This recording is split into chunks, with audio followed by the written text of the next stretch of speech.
Good morning, dear friends. It's September 5, a beautiful Saturday morning, and I greet you together with this beautiful picture of a saint of our times, Mother Teresa of Calcutta.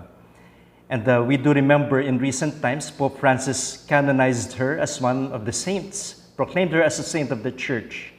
And on that day, that was September 4, 2016, I had an entry on my Facebook page. I put there, Saint Teresa of Calcutta. I remember seeing this picture of Mother Teresa unfurled before all of us who were at St. Peter's Square on her beatification by Pope John Paul II on October 19, 2003.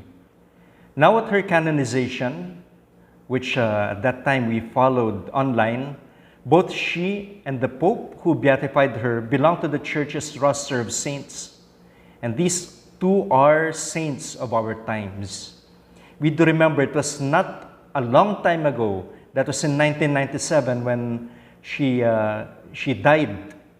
And of course, there was a great funeral celebration in Calcutta where she worked for many years of her life. But I'd like to remember what Pope John Paul II, who is also a saint,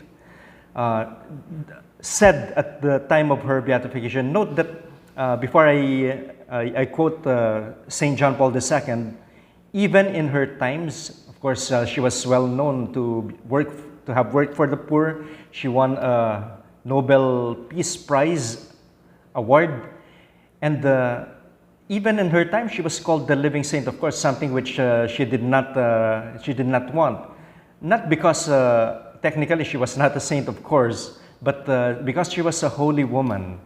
And I'd like now to quote some of the words of Pope St. John Paul II in his homily when he beatified this woman whom we can say that he and she already belong to the saints in glory and canonized at that for that matter. But what did Pope St. John Paul II say? He said, the Son of Man also came to give his life as a ransom for many. Mother Teresa shared in the passion of the crucified Christ in a special way during long years of inner darkness. For her, that was a test, at times an agonizing one, which she accepted as a rare gift and privilege. In the dark hours, she clung even more tenaciously to prayer before the Blessed Sacrament. This harsh spiritual trial led her to identify herself more and more closely with those whom she served each day, feeling their pain and at times even their rejection. She was fond of repeating that the greatest poverty is to be unwanted, to have no one to take care of you. Dear friends, these words are so relevant in our times because there are so many people who are suffering, not only physically, but more than physical suffering is that suffering that you experience when you are unwanted, when there's no one to take care of you, an experience of many of the people during these times of the COVID pandemic. And in fact, now this is one of the things that I share with the people to whom I give retreats. Those who share with me that they have had a lot of spiritual darkness. When they pray, they do not feel any consolation in praying. You know, you're not alone.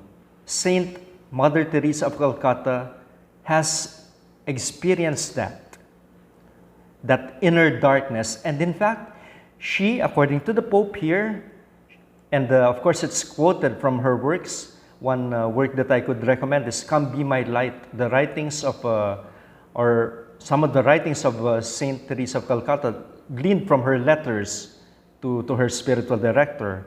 But anyway, she considered all of these as a rare gift and privilege.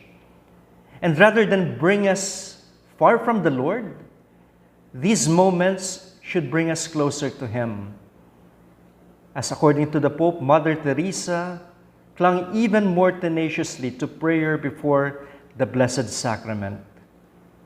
And she was seeing the suffering of people, and in her suffering of spiritual dryness, of that inner darkness, she was able to identify more with the pain that these brothers and sisters of ours have. May we have the same sentiments, especially as we continue on feeling and seeing the suffering of people around us and even of our loved ones during this pandemic. Let our prayer continue. Mother Teresa did not give up on the Lord, and we should not give up on Him also. I wish you all a very good weekend, and may God bless you.